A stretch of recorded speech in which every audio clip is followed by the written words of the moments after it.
So I am the principal investigator of SPARX3. It's a phase 3 clinical trial being conducted in the US and in Canada. So if any of you are in the US and Canada and are listening, and you're near any one of the 29 sites and can refer people for the study, it would be terrific. We have a webpage, look up SPARX3 PD. It will list all 29 sites. We've just randomized our first person. People are randomly assigned to 2 treatment arms. One is 60 to 65% of maximal heart rate. The other is 80 to 85% of maximal heart rate. At the moment, even though there is evidence leaning towards high intensity, we are in a position of equipoise. Both treatments are good for people with Parkinson's disease. The hypothesis is that the high intensity will slow disease progression more. And so our primary outcome is the MDS-UPDRS Part 3 at 12 months, and we expect a difference between our treatment arms. We're also going on to 18 months. It's an 18-month intervention study. We're also observing people for 6 months. We're all very interested in how people continue to exercise.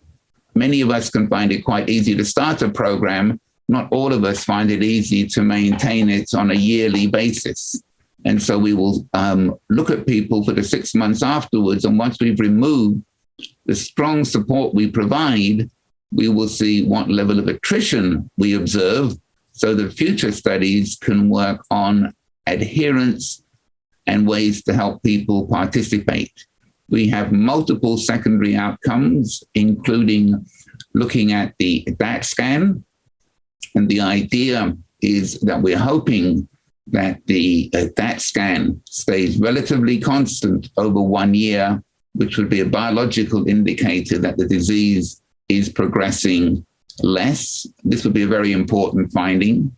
We're also drawing blood, working very closely with BioSend at Indiana, who will be storing our blood, and then we'll be able to look at 40 or so biomarkers, be they inflammatory or be they trophic. The real benefit of a phase 3 is it does provide strong evidence of the benefit of a treatment.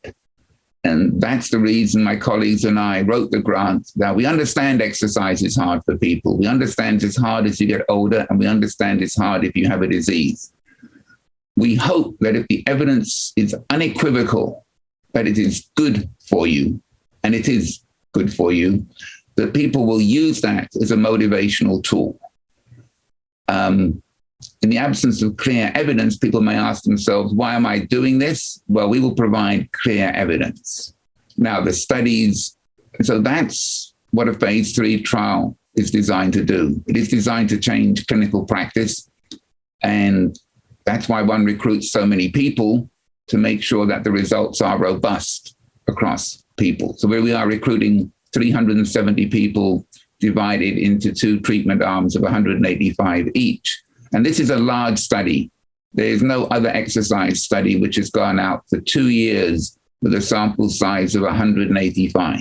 So if we are successful, we will have confidence that the intervention slows disease progression.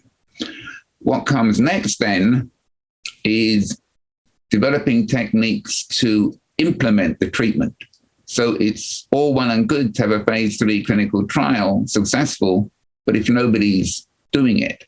So we have studies already. We're talking about ways to help people enroll and to implement exercise programs and provide supporting networks. And these will be follow-up studies.